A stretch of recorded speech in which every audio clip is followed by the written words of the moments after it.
각자의 개인의 위생 관리 잘 하셔서 꼭 마스크 쓰시고 다니시고 손 자주 씻으시고 이렇게 또 사회적 거리두기 잘 하셔서 자기 관리를 신경 쓰셔서 그 코로나 때문에 혹시 여러분 개인적으로나 가정적으로 어려운 일이 생기지 않도록 특별 관리를 잘 해주시길 바라겠습니다.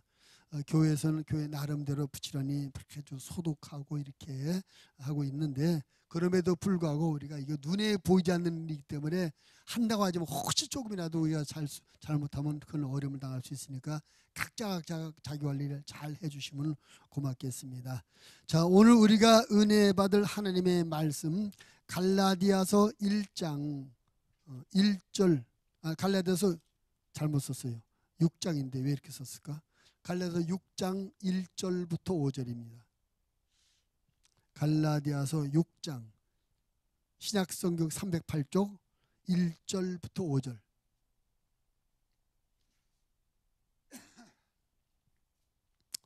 갈라디아서 6장 1절부터 5절까지 우리 다 같이 한 목소리로 합독하시겠습니다. 형제들아, 사람이 만일 무슨 범죄한 일이 드러나거든 신령한 너희는 온유한 심령으로 그러한 자를 바로잡고 너 자신을 살펴봐 너도 시험을 받을까 두려워하라. 너희가 짐을 서로 지랴 그리하여 그리스도의 법을 성취하라. 만일 누가 아무것도 되지 못하고 된 줄로 생각하면 스스로 속임이라. 각각 자기의 일을 살피라. 그리하면 자랑할 것이 자기에게는 있어도 남에게는 있지 아니하리니 각각 자기의 짐을 질 것이라. 아멘. 잠깐 기도하겠습니다. 하나님 아버지, 이 시간 저희들이 아버지의 말씀을 받으려고 합니다. 성령님, 우리 마음의 문을 열어주시고 겸손한 마음으로 아버지의 말씀을 경청하게 해주시옵소서. 사람의 말로 받지 말고 하나님 아버지의 말씀으로 받게 해주시고 다른 사람에게 하시는 말씀이 아니라 내게 주시는 아버지의 명료로 받고 믿음으로 아멘하여 하나님 앞에 영광을 돌려드리게 해주시옵소서. 또 하나님의 말씀을 듣고 아는 것으로 그치지 말고 이 말씀이 우리의 믿음이 되며 삶이 될 수 있도록 성령님 우리를 도와주시옵소서.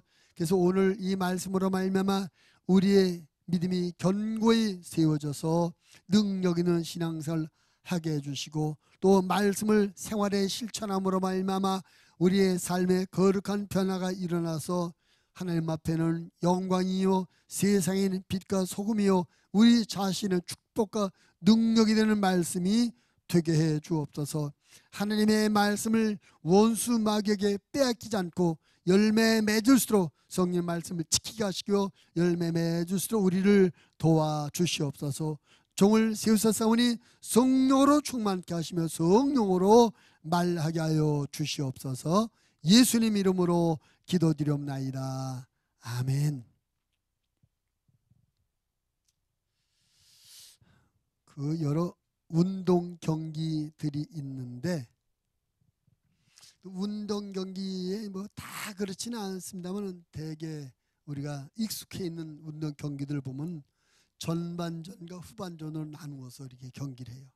계속 할 수 없기 때문에 전반전에 경기가 끝나면 일정 시간 쉬었다가 후반전을 합니다.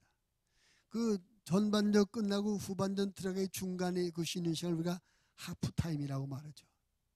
근데 그 하프타임은 단순히 선수들이 쉬기만 하는 시간이 아니라 감독이 전반전 선수들의 경기 내용을 잘 보고 있다가 그 하프타임 시간에 야 너는 이게 이렇게 하면 좋다 어떤 전략을 지시하고 또 격려도 하고 어떤 다짐도 하고 때로는 엄포도 놓아가지고 마음을 다시 다잡게 만들어서 후반전을 새로운 경기를 할 수 있도록 이끌어주는 그런 어떤 전환점을 이루는 시간이 이 하프타임이거든요. 그래서 이 하프타임이 감독이 선수들에게 무엇을 어떻게 지시하는지에 따라서 후반전의 경기 내용이 완전히 달라질 수도 있는 것이죠. 이런 의미로 볼 때, 이런 시간적 의미로 볼 때, 앞에서 여러분들이 뭐 하반기 이런 말씀하세요. 금년 이제 2020년 전반기 6월 말까지 전반기가 끝나고 오늘 7월 첫째 주로 하반기를 시작하는 그런 첫째 주입니다. 어찌 보면 지금 시점이 2020년의 하프타임이다. 이런 생각이 들게 돼요. 그래서 2020년의 하프타임인 오늘 이 시점에서 우리는 지난 6개월 동안 우리의 신앙과 우리의 삶을 뒤돌아보고 나를 점검해 볼 필요가 있다라고 생각이 되어져요. 특별히 지금 금년의 전반전은 이 코로나 바이러스 때문에 모든 부분이 비정상적인 상황이 되어서 우리의 신앙인의 우리의 삶이 우리가 원하는 대로 또는 우리가 계획했던 대로 되지 못한 부분이 얼마나 많이 있는지 모릅니다. 그렇다고 그냥 이렇게 지나갈 수도 없는 일이 아니겠습니까?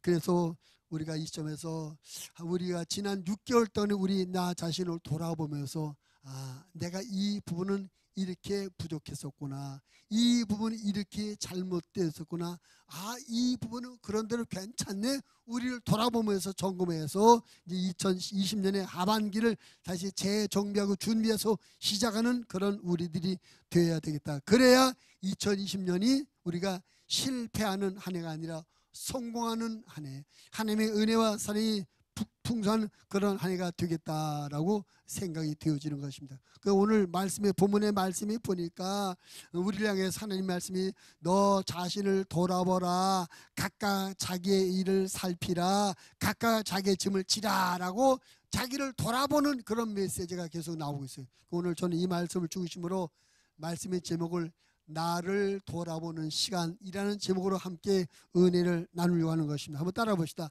나를 돌아보는 시간.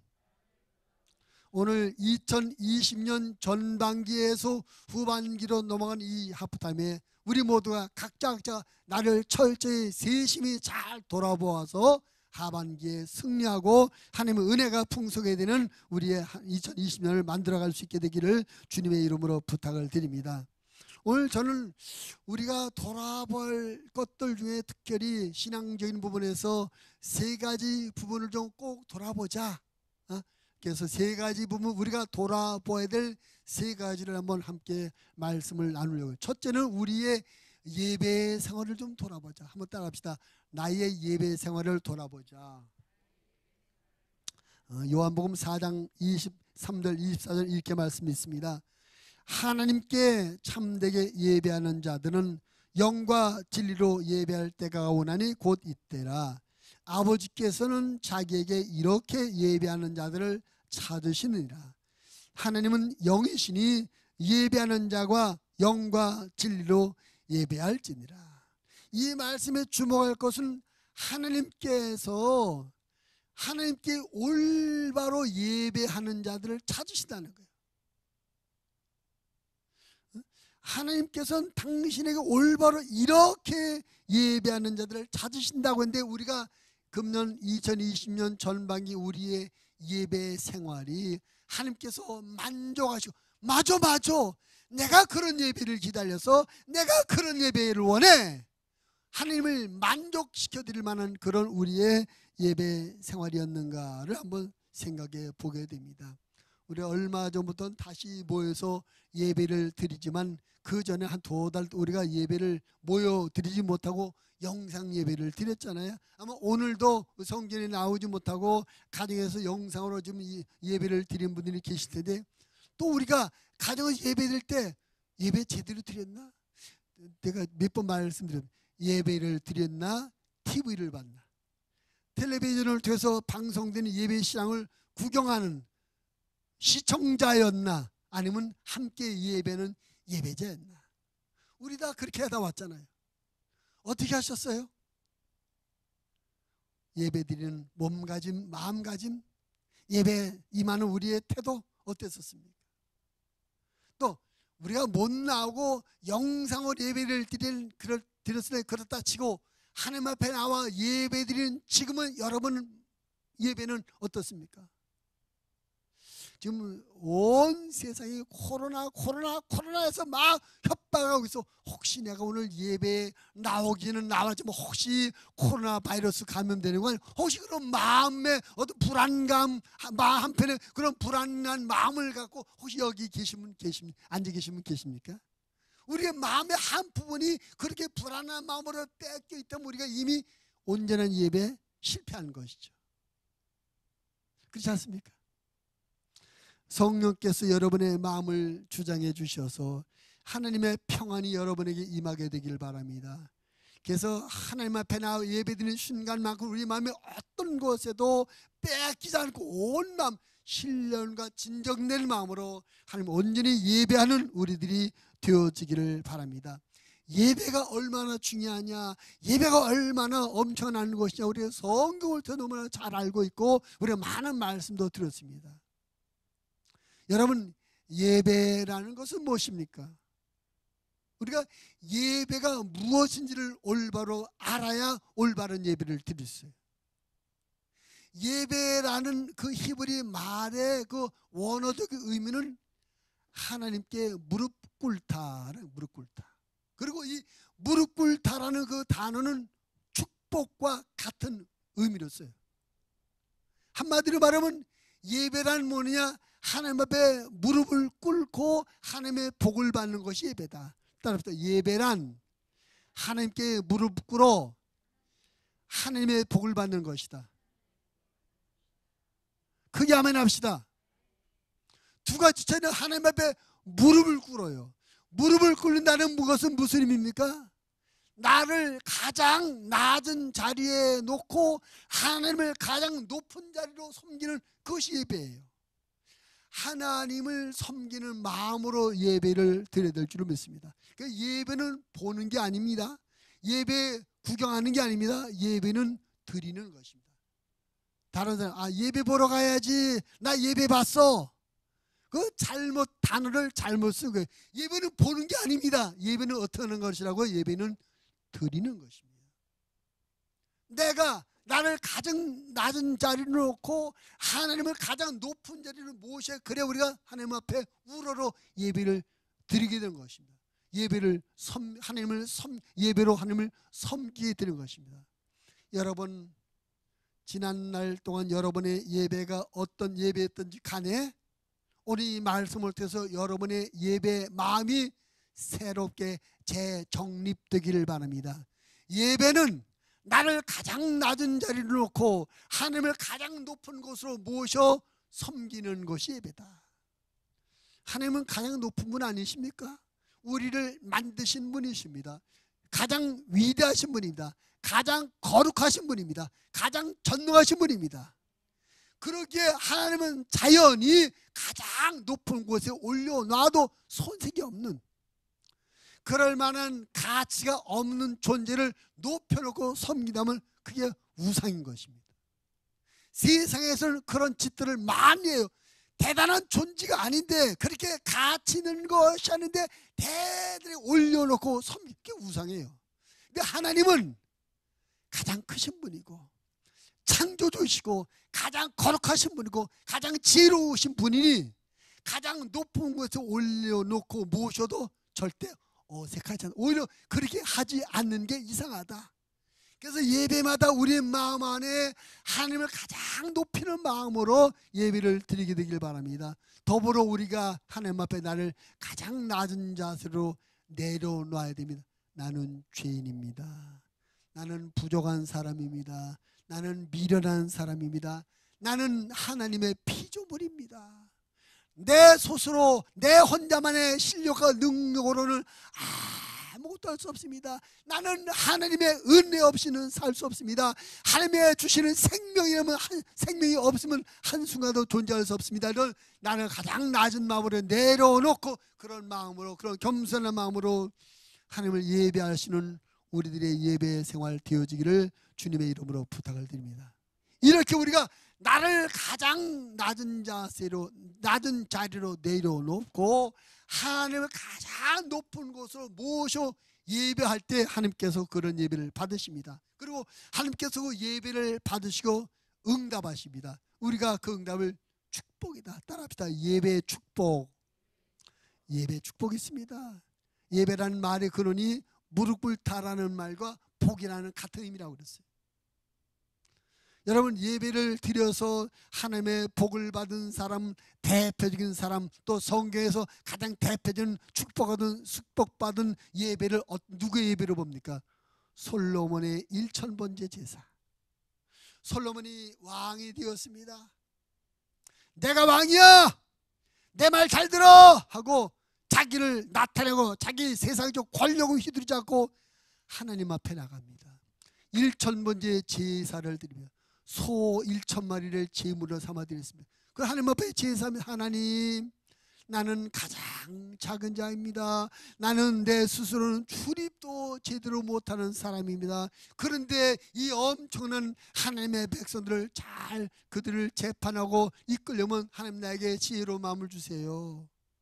나는 미련하고 나는 작은 자고 나는 부족해서 나는 이거 할 수 없으니 하나님 도와주세요. 자기를 가장 낮은 자세를 낮추며 하나님을 섬겨 예배를 드렸더니 하나님께서 그 솔로몬의 그런 예배를 기쁘게 받으시고 그날 밤에 솔로몬을 찾아오시고, 솔로몬이 너 소원이 뭐냐? 하나님께서 지혜로운 마음을 구할 때 내가 지혜로운 마음을 줬기 때문에 내가 지혜로운 마음을 줄 뿐만 아니라 내가 구하지 않은 부와 명예와 장수까지 너에게 주리라. 할렐루야. 여러분, 솔로몬의 예배를 기쁘게 받으시고 그 솔로몬을 축복하시는 바로 그 하나님을 우리가 섬기는 겁니다. 오늘 우리가 바로 그 하나님을 예배하고 있는 줄 믿으시기 바랍니다. 솔로몬이 예배했던 그 하나님이 오늘 지금 이 시간 우리가 예배는 그 하나님이에요. 같은 하나님입니다. 그럼 솔로몬이 예배를 잘 드릴 때 그 예배를 받으시고 그를 축복하셨다면 오늘 우리가 솔로몬 같은 마음으로 나를 가장 낮은 자로 낮추고 하나님을 가장 높은 곳으로 모셔 예배한다면 우리 예배도 동일하게 기쁘게 받으시고 솔로몬을 축복하신 것도 우리를 축복해 주실 줄로 믿으시길 바랍니다. 오늘 이 예배가 여러분에게 복이 되는 예배가 된 줄로 믿으시길 바랍니다. 따라합시다. 하나님, 이 예배가 나에게 복이 될 줄로 믿습니다. 할렐루야. 사람의 말이 아니라 성경의 가르침이 아니겠습니까? 성경의 수많은 이런 그 간증자들이 있지 않습니까? 솔로몬이 하나님 앞에 예배를 드려서 그의 복을 받음으로 말미암아 그 예배를 통해서 받은 복 때문에 평생 또 멋지게 승리하는 삶을 살았어요.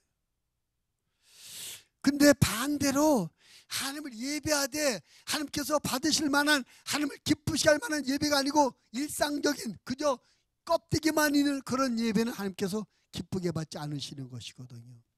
이사야 1장 11절 12절은 이런 말씀이 있습니다.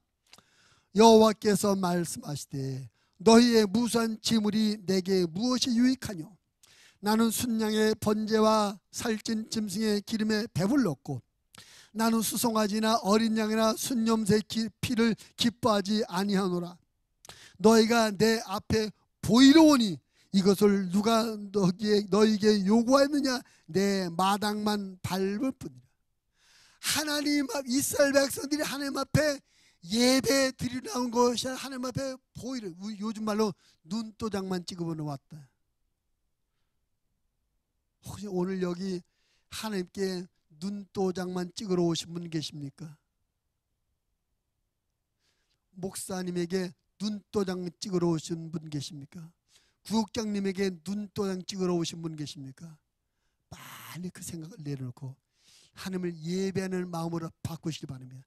나는 하나님 앞에 눈도장 찍으러 온 것이 아니라 하나님 앞에 예배를 드리러 왔습니다. 나는 지금 하나님 앞에 예배를 드리고 있습니다. 하나님을 섬기는 마음으로 예배 드리기를 바랍니다. 그래야 하나님께서 예배를 받으시고 축복하시는 것입니다. 여러분, 지난 6개월 동안 여러분의 예배는 어떤 예배였습니까? 예배 가운데 하나님을 만나셨습니까? 하나님의 음성을 들으셨습니까? 하나님의 꿈과 비전을 보셨습니까? 성령의 감동을 느끼셨습니까? 하나님께서 내 예배를 받으셨다 이런 영감이 오셨습니까? 또 예배를 통해서 주신 하나님의 은혜가 여러분 안에 있었습니까? 어떨 땐 그런 경우도 있었고 그렇지 못한 때도 있었을 것입니다. 어떤 분은 그런 예배를 드리고 어떤 분은 그런 예배를 경험하지 못했을지도 모르겠습니다. 그러나 지난 6개월은 지나갔어요. 지금부터라도 우리 하나님 앞에 올바른 예배자의 마음을 갖고 올바른 예배를 드리면 하나님께서 우리를 예배를 받으시고 우리에게 응답해 줄 줄 믿습니다. 하나님의 은혜가 풍성한 것을 경험하게 될 것이고 성령의 충만을 경험하게 될 것이고 여러분의 삶의 현장에서 하나님의 손길이 임한 축복의 증거를 경험하게 될 줄 믿습니다. 올바른 마음으로 예배를 드립시다. 다시 한번 말씀을 드립니다. 하나님을 가장 높은 곳으로 모셔놓고 나를 가장 낮은 자리로 내려서 우리가 주는 최선을 다해 하나님을 섬기는 그런 예배. 그래서 찬송을 불러도 내가 정성과 사랑과 믿음을 다 해서 찬송을 부르고 기도를 단 1분을 기도할지라도 내 믿음과 정성을 다 해서 기도하고 하나님의 단돈 얼마를 헌금할지라도 그 액수의 고약 안에 신경 쓰고 내 정성을 다 헌금하고 이런 정성을 다해 섬기는 그런 예배를 드리면 하나님께서 틀림없이 우리를 예배를 봐주고 축복할 줄로 믿습니다. 특별히 우리 예배가 신령과 진정이라고. 신령이란 말은 성령 안에서 예배해야 되는 것입니다. 성령 안에서 우리가 그래서 예배 성령 안에서 예배 드리기 위해서 허겁지겁 그런 예배를 드리면 안 돼.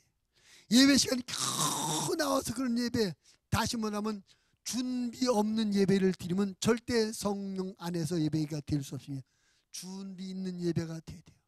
물론 월화수목금토 엿새 동안 우리가 주일을 준비하는 삶이 되어야 되겠지만 막상 예배 시간에도 우리가 미리미리 일어나서 준비 기도하고 하나님을 섬길 마음의 준비, 예배를 준비를 하고 그런 마음으로 예배를 드려야 성령 안에서 올바른 예배가 드려지게 되리라 믿습니다. 2020년 하반기 우리의 예배가 하나님께서 기쁘게 받으시고 우리에게 은혜와 축복을 응답하시는 그런 예배가 되어질 수 있기를 주님의 이름으로 부탁을 드립니다. 그래서 여러분에게 예배로 인한 하나님의 은혜와 축복의 간증이 또 넘쳐나게 되기를 주님의 이름으로 축원을 드립니다. 이렇게 우리가 하나님 앞에서 우리 예배 생활을 좀 돌아보아야 되겠고 두 번째로 우리가 돌아봐야 될 것입니다. 따라합시다. 나의 경건 생활을 돌아보자. 경건 생활을 돌아봐야 되는 것입니다. 디모데전서 4장 7절 8절 말씀에 보면 망령되고 허탄한 신화를 버리고 경건에 이르도록 내 자신을 연단하라. 육체의 연단은 약간의 유익이 있으나 경건은 범사에 유익하니 금생과 내세에 약속이 있느니라. 이 경건 생활을 강조하는 말입니다. 주목할 것. 육체의 연단은 약간의 유익이 있다. 그러나 경건은 범사에 유익하고 금생과 내생에 약속이 있다. 여러분, 우리가 육체적인 연단, 훈련, 수양보다 영적인 경건 생활이 더 복된 것을 이해하시고 믿으시길 바랍니다. 많은 경우에 육체 훈련을 많이 해, 육체 수양은 많이 했는데 경건 생활을 빼놓고 한단 말이에요. 근데 우리 믿음의 사람들에는 육체의 수양보다 영적인 경건 생활을 더 중요시 여기고 경건 생활에 힘써야 될 줄로 믿습니다. 벌써 우리의 경건 생활에 개인의 경건 생활에 중요한 세 가지 말씀 생활, 기도 생활, 찬송 생활을 우리 경건 생활의 중요한 세 가지 축으로 봐요. 따라합시다. 말씀 생활, 기도 생활, 찬송 생활. 그러면 내가 2020년 1월 달부터 6월 달까지 내가 말씀 생활 어떻게 했나 돌아보자. 내 기도 생활은 어땠나 돌아보자. 내 찬송 생활은 어땠나 되짚어 보자는 것입니다. 그리고 내가 말씀 생활 이것은 좀 잘했는데 이것은 문제가 있다. 생각이 된다면 고치자 이것입니다. 내가 기도 생활에서 이거는 잘하는 이것은 문제가 있어. 문제 있는 것이 깨달으면 보완하자는 거죠. 내가 찬송 생활에 부족한 부분 있으면 보완하자는 것입니다. 돌아봐야 되는 것입니다. 여러분, 말씀 생활은 어떠셨습니까? 말씀 생활은 어떤 것이요? 말씀을 읽고, 말씀을 듣고, 말씀을 암송하고, 말씀을 공부하고, 말씀을 묵상하는 거예요. 어떻게 하는 것이라고요? 말씀을 읽고, 말씀을 듣고, 말씀을 암기하고, 그 다음에 공부하고, 마지막 묵상하고.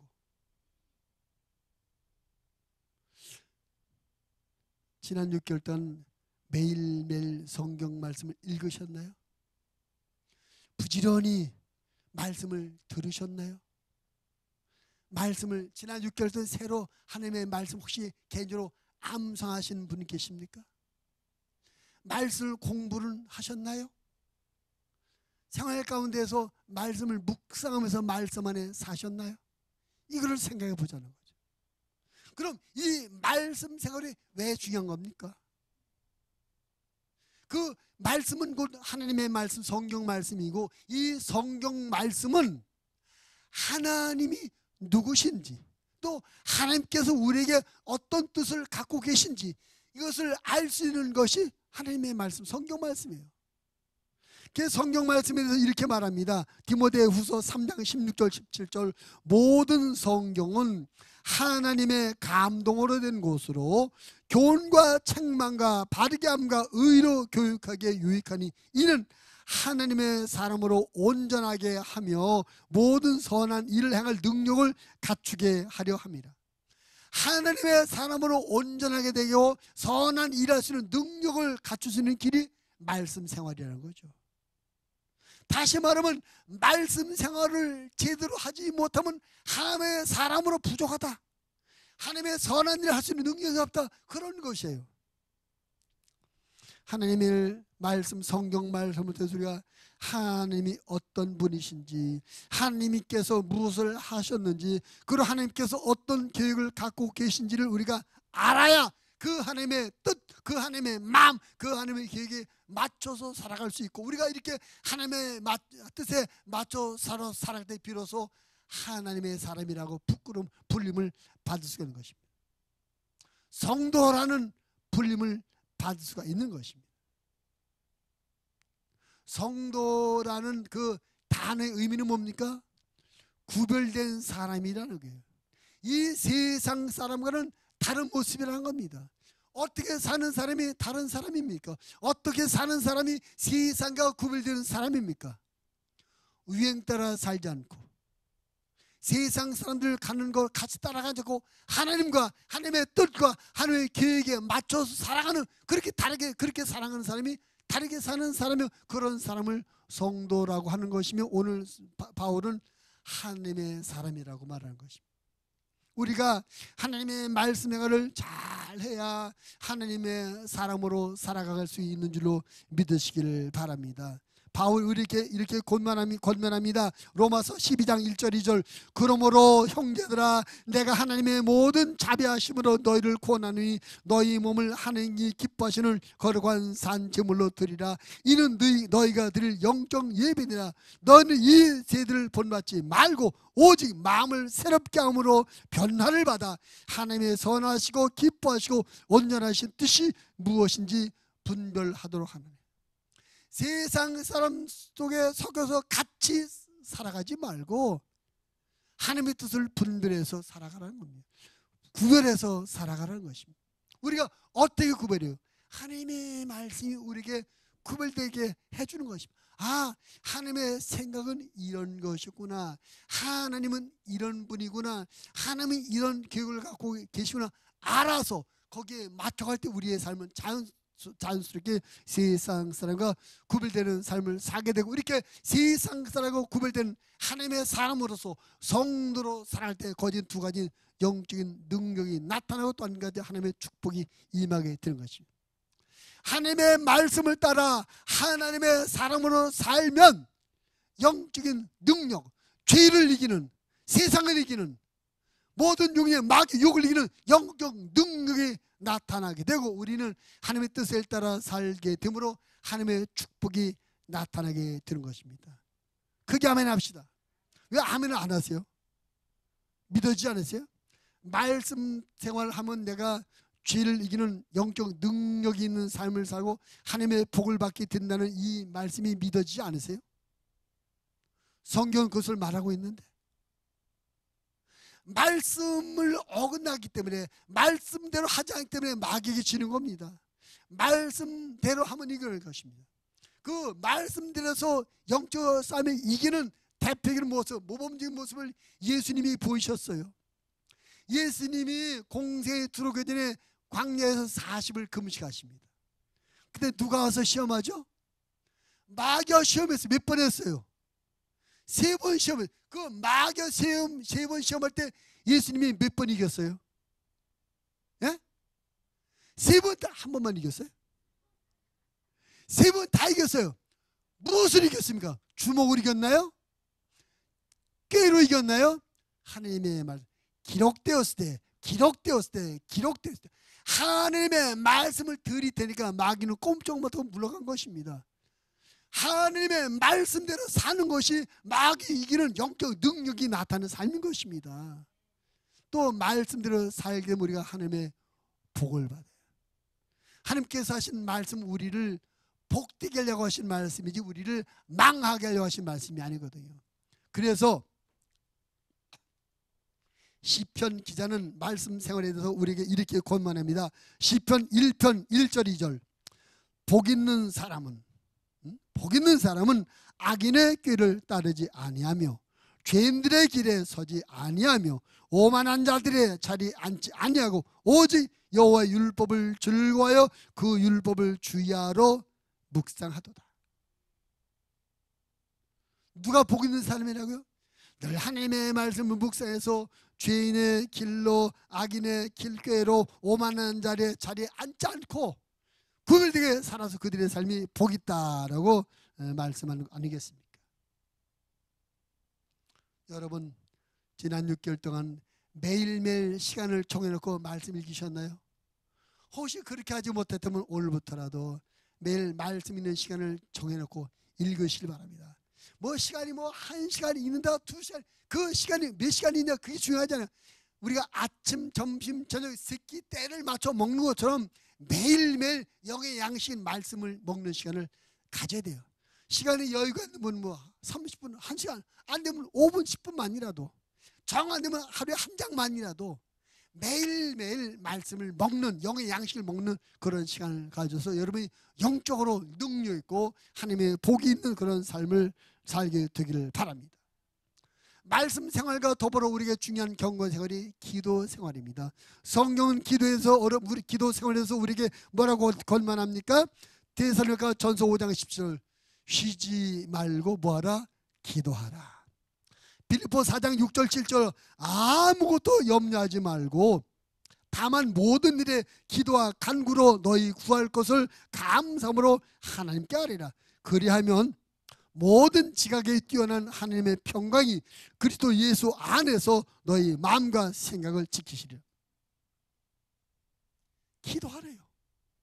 걱정하지 말고, 염려하지 말고 기도하래요. 코로나 바이러스 걸리면 어떨까 걱정하지 말고 기도하래요. 코로나 바이러스 때문에 직장에 어려우면 어떻게 하나 그거 걱정하지 말고 기도하래요.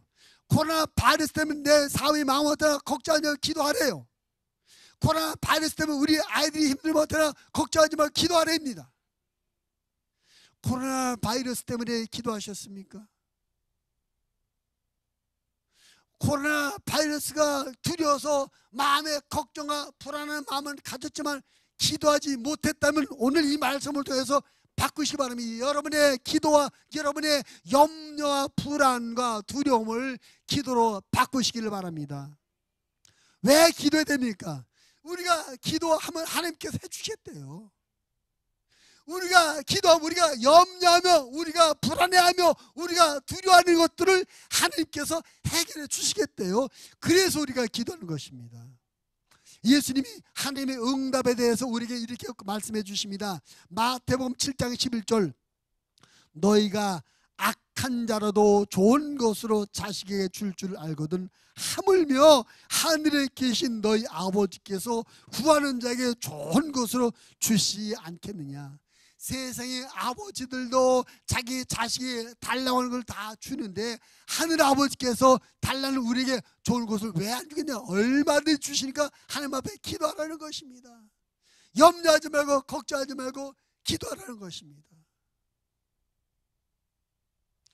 다니엘은 나라가 망할 때 바벨론 포로로 끌려갔었지만 포로 생활을 잘 넘겨 그 바벨론 이에 들어선 메데 페르시아 제국의 총리가 됐습니다. 다니엘이 지혜롭고 똑똑하고 성실해서 그렇게 됐던 것이 아니라 그는 하나님 앞에 기도하는 사람이었기 때문에 하나님께서 그 기도의 믿음을 보시고 그를 포로 기간도 지켜주시고 페르시아 때 최고의 총리력을 세우신 줄 믿습니다. 우리가 성경에 보여진 다니엘의 기도 생활은 어떤 기도 생활이었습니까? 다니엘의 정치적인 반대 세력들이 다른 어떤 정사를 보는 것이나 어떤 면으로는 도저히 다니엘을 이겨낼 수 없어요. 다니엘이 혹시 뇌물 받았나? 뭐 정치를 잘못했나? 아무 흠과 약점을 잡으려고 해도 흠과 약점이 보이질 않아요.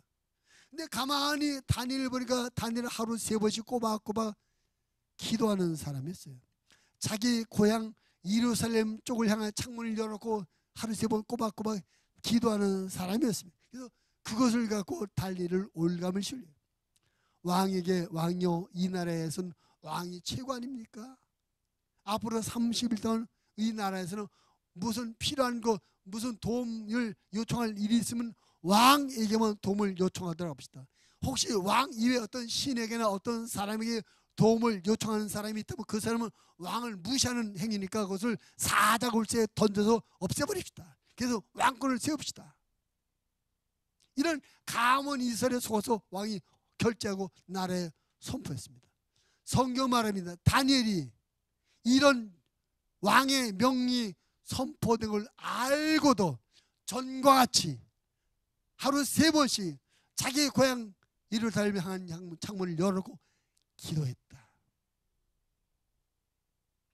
기도하다가 걸리면 사자바위에 들어서 죽는다고 했지만 그럼에도 불구하고 알고도 기도했다는 것입니다. 결국 그는 고발돼서 왕명을 어긴 죄로 고발돼서 왕명에 따라서 사자 굴색에 던져졌습니다. 사자바위에 대해서 죽었나요? 그가 믿고 그가 신뢰하여 하루 3번씩 꼬박꼬박 기도했던 기도의 대상이신 살아계신 하나님께서 사자들 입을 딱 틀어막아가지고 다니엘을 머리털 끝안에 건들지 못하게 지키시며 보호해 준 걸 믿으시길 바랍니다. 기도하면 이런 하나님의 보호를 경험하게 되는 걸 믿으시길 바랍니다. 사자 밥, 사자 굴 속에서 기도의 사람을 지키시는 하나님께서 코로나 바이러스 속에서도 불안해하기보다 기도에 힘쓰는 기도하는 사람을 지키며 보호해 주시기로 믿으시길 바랍니다. 여러분이 바로 그 사람이 되길 바랍니다. 지난 6개월 동안 여러분 기도 생활 어떻게 하셨습니까? 우리가 보통 기도는 영의 호흡이다. 영으로 숨 쉬는 것이 기도다. 여러분이 지난 6개월 동안 기도 생활 제대로 하지 못했다면 숨을 제대로 쉬지 못했다는 것이고, 숨을 제대로 쉬지 못했다면 우리에게 어떤 산소공급이나 영양공급이나 혈액순환이 온전치 못해서 건강에 치명타가 있을 수 있다는 거, 영적으로 보면. 그러므로 지금부터라도 여러분의 영의 호흡을 정상화시키길 바랍니다. 기도의 사람들이 되시기를 주님의 이름으로 부탁을 드립니다. 말씀 생활을 시간을 정해놓고 매일매일 했던 것처럼 여러분의 기도 생활도 정해놓고 시간 매일마다 기도 시간을 정해놓고 기도하시는 여러분 되기를 바랍니다. 아멘. 기도해야 여러분의 영이 살아요. 기도해야 여러분이 성령 충만을 유지할 수 있습니다. 기도하여 성령 충만이 유지돼야 우리가 하나님의 뜻을 분별할 수 있고 영적 삶에 승리하는 삶을 살게 될 줄로 믿습니다. 따라합시다. 기도하는 사람은 하나님의 응답을 체험한다. 아멘. 여러분이 기도하는 사람들요, 기도의 응답의 간증이 많아짐으로 말미암아 그 기도의 응답의 간증이 여러분 믿음의 바탕, 믿음의 자산 되어서 어떤 어려움과 어떤 위기 속에서 굴복하자고, 옛날에 기도했더니 하나님께서 응답해 주셔서 그 문제를 풀었다, 이 믿음이 되어서 앞으로 우리가 살면서 만나게 될 제2, 제3의 코로나 같은 것들도 기도하여 이겨내며 승리하시는 하나님의 사람들이 되시기를 주님의 이름으로 부탁을 드립니다. 말씀 생활, 기도 생활과 더불어 함께 우리가 해야 될 또 한 가지 경건 생활은 찬송 생활입니다. 따라합니다. 찬송 생활. 성경은 우리의 찬송 생활에 대해서 이렇게 권면합니다. 시편 149편 1절 할렐루야 새 노래로 여호와께 노래하며 성도의 모임 가운데에서 찬양할지어다. 새 노래를 찬양하며 성도의 모임 가운데 찬양하래. 또 그 같은 시편 149편 5절 6절 성도들은 영광 중에 즐거워하며 그들의 침상에서 기쁨으로 노래할지어다. 그들의 입에는 하나님에 대한 찬양이 있고 그들의 손에는 두 날 가진 칼이 있도다. 여러분의 입에 하나님에 대한 찬양이 있으십니까? 지난 6개월 동안 여러분 찬양하셨습니까? 시편 150편 5절 6절 이렇게 되어 있습니다. 큰 소리 나는 제금으로 찬양하며 높은 소리 나는 제금으로 찬양할지어다. 호흡이 있는 자마다 여호와를 찬양할지어다. 호흡이 있는 자란 말은 뭡니까? 살아서 숨쉬는 모든 사람 다 하나님 앞에 찬양하라는 거예요. 우리가 살아서 지금까지 숨을 쉬고 살아왔는데 찬양했습니까? 찬송했습니까? 여러분의 입에 늘 찬송이 있었습니까?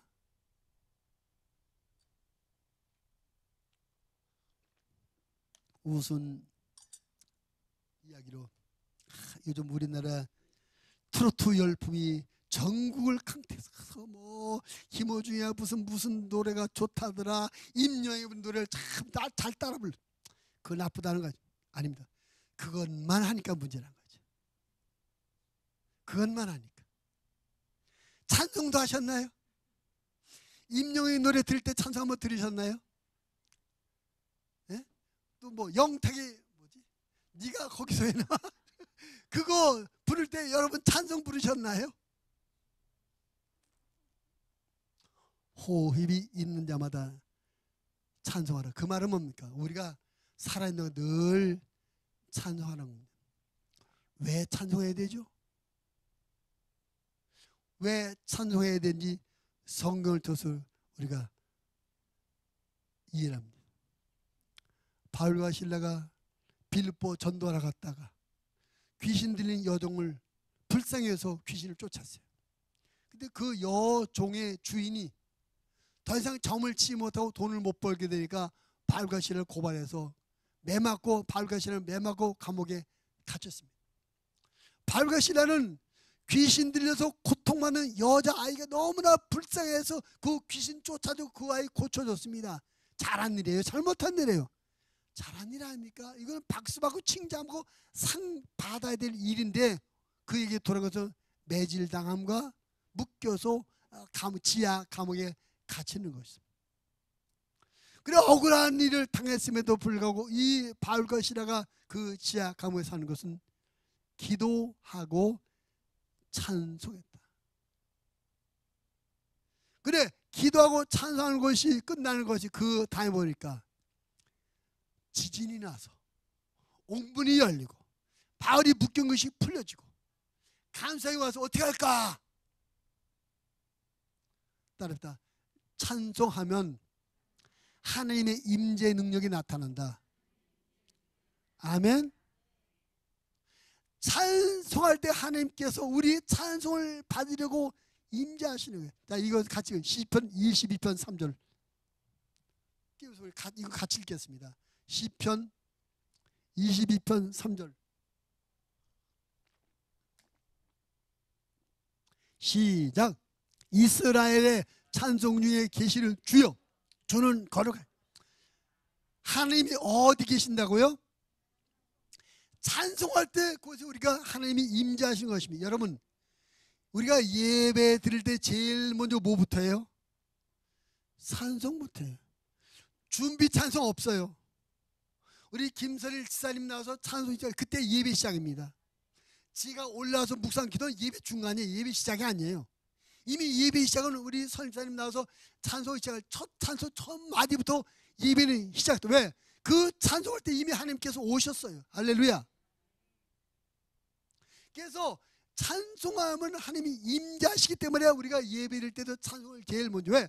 하나님께서 임재하셔야 예배를 드리지. 하나님께서 임재하지 않으셨는데 우리끼리 예배 드리면 그 누구를 위한 예배입니까? 우리 예배를 받으실 하나님이 오지 않는다면 그 예배 드리란 말 아닙니까?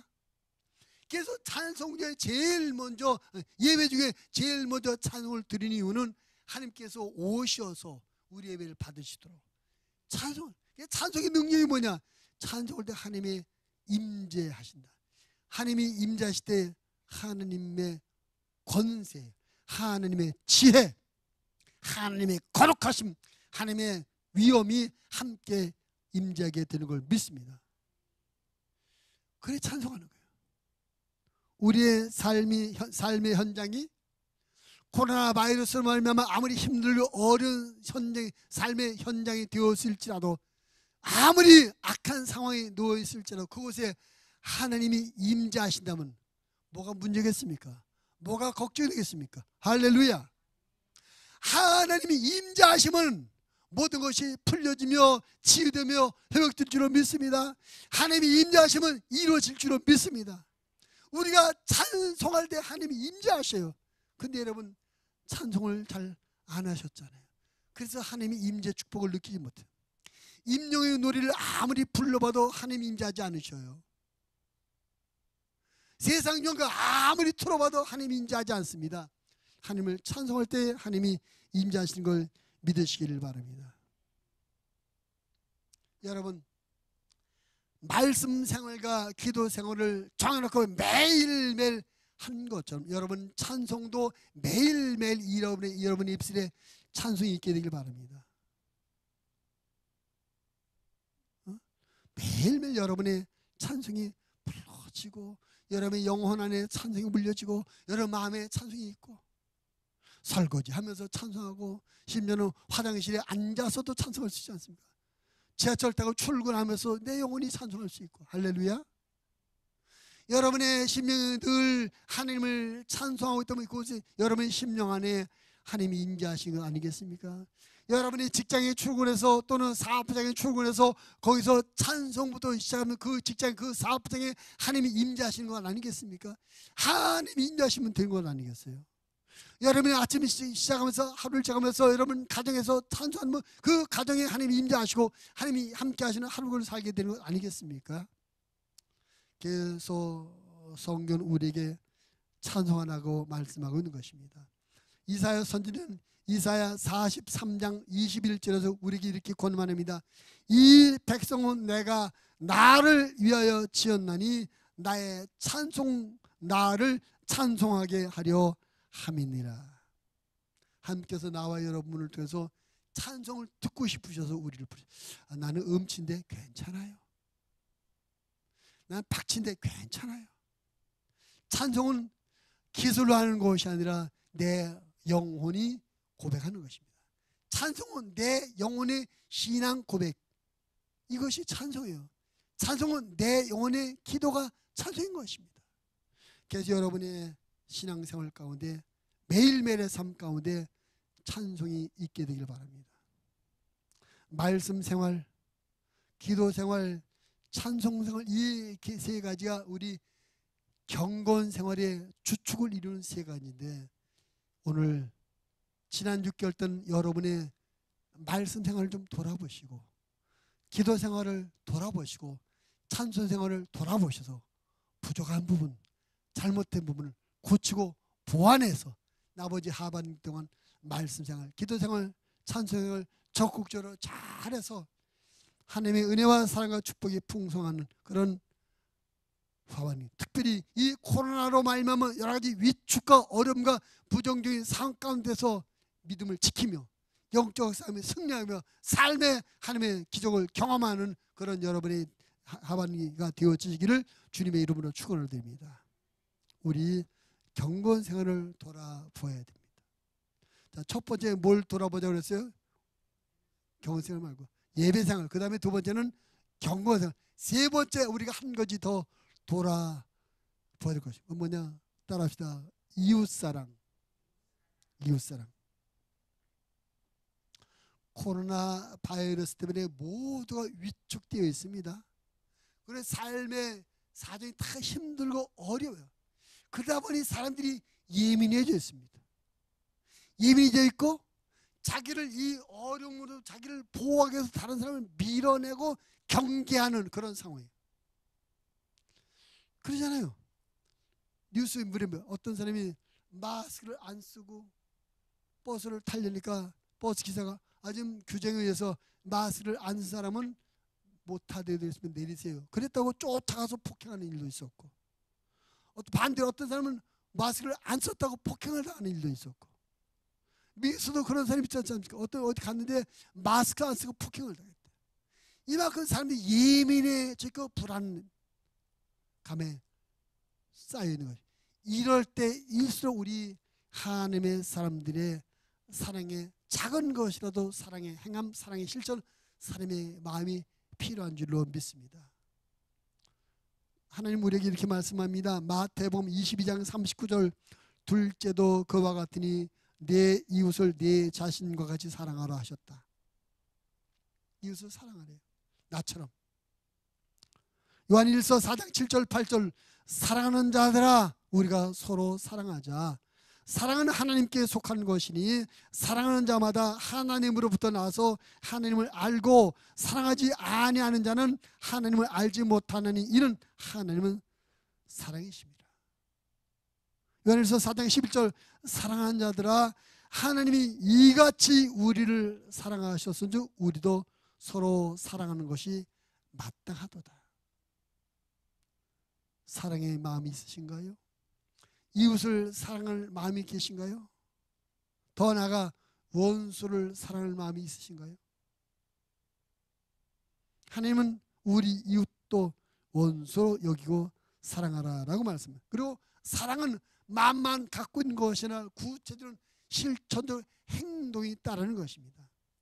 야고보서 2장 15절 16절 이렇게 말합니다. 만일 형제나 자매가 헐벗고 일용할 양식이 없는데 너희 중에 누구든지 그에게 이르되 평안히 가라 덥게 하라 배부르게 하라 하며 그 몸에 쓸 것을 주지 아니하면 무슨 유익이 있으리요. 말만 하고 행함이 없다면 그게 뭐냐? 사랑도 이와 같다는 거죠. 사랑한다 말만 하고 실제로 그를 사랑하는 구체적인 행동이 없다면, 생활에 실천이 없다면 그 사랑은 거짓말 사랑이라는 것입니다. 예수님 우리에게 좀 차원 높은 사랑을 주문하셔요. 마태복음 5장 39절로 40절 나는 너에게 이르노니 악한 자를 대적하지 말라. 누구든지 내 오른뺨을 치거든 왼뺨도 돌려대며 또 너를 고발하여 속옷을 가지고자 하는 자에게 겉옷까지도 가지게 하며 또 누구든지 너로 억지로 오리를 가게 하거든 그 사람과 심리를 통행하고 네게 구하는 자에게 주며 네게 꾸고자 하는 자에게 거절하지 말아라. 그런 사랑을 하래요. 로마서 12장 13절 성도들의 쓸 것을 공급하며 손 대접하기를 힘쓰라라고 말씀하고 있습니다.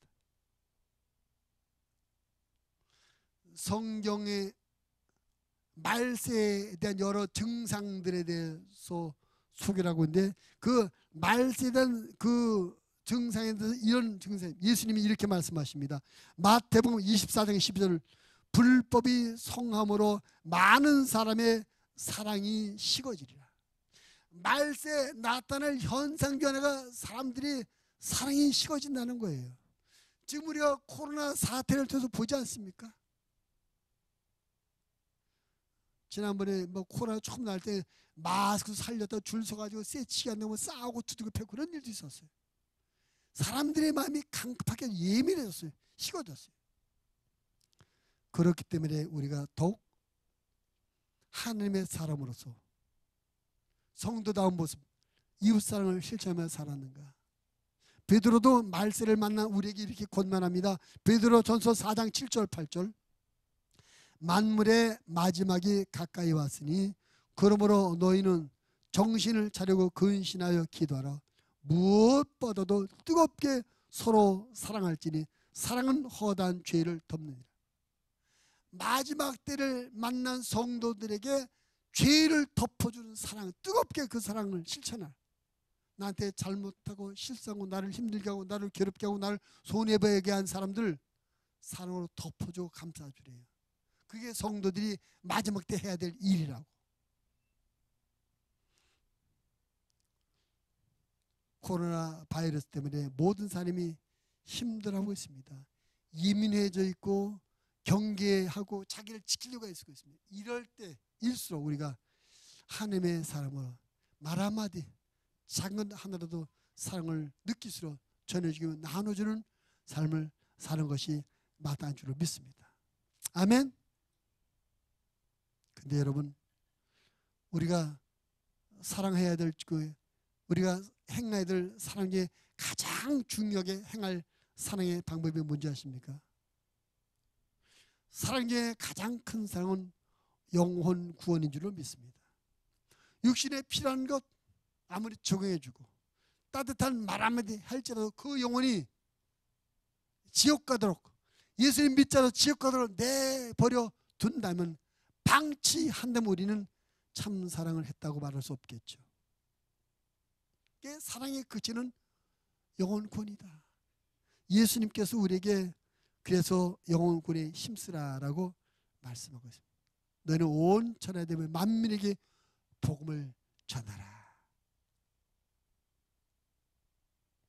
코로나 바이러스로 말미암아 여러 가지 형편과 사지 어려울 줄 알아요. 그럼에도 불구하고 우리는 예수님의 복음을 전가하고 한 사람에게라도 더 예수님의 복음을 전하고 한마디라도 더 예수님의 복음을 전해서 사람들이 예수님의 복음을 듣고 그 영혼이 하나님 앞에 돌아오는 일에 우리가 적극적으로 힘쓰고 애써야 될 줄로 믿습니다.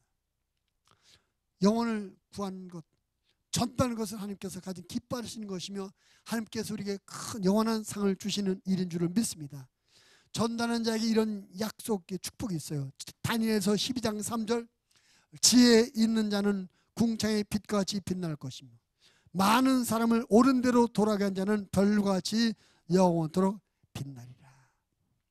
전도는 영원한 죽음에 빠지는 영혼을 영원한 생명으로 이끄는 생명운동입니다. 전도는 지옥에 빠져있는 영혼들을 천국으로 이끄는 행복운동입니다. 전도는 마귀의 종이 되어 죄악 가운데 사는 인생을 하나님의 자녀가 되어 거룩하게 살도록 도와주는 가치운동입니다. 전도는 하나님의 저주 아래 있는 사람을 하나님의 축복의 대상이 되도록 도와주는 축복운동입니다. 전도는 그러므로 전도는 사람이 할 수 있는 최고의 사랑의 방법인 것입니다. 하나님께서는 우리가 하나님의 최고의 사랑인 전도하는 사람이 되길 원하십니다. 전도로 사랑을 실천하기를 원하고 계십니다. 지난 6개월 동안 우리는 이웃에 대해서 사랑의 마음을 가지고 살아왔는지요? 이 코로나 전국 속에서 우리가 다른 사람을 따뜻하게 품는 사랑의 마음을 갖고 있었는지요? 예민해졌지만 내가 말 한마디 따뜻하게 따뜻한 손길 한번 주어 보셨는지요? 정말 그 영혼을 사랑하여 예수님 믿으세요. 예수님을 전하셨는지요?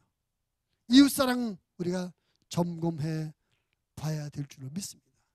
혹시 우리가 이웃사랑 부분에서 부족한 부분이 있다면 오늘 다시 한번 우리가 하나님의 은혜를 구하고 믿음을 구해서 나머지 하반 동안 적극적으로 이웃사랑을 실천하는 그런 삶을 살아. 하나님 앞에 섰을 때 잘했다.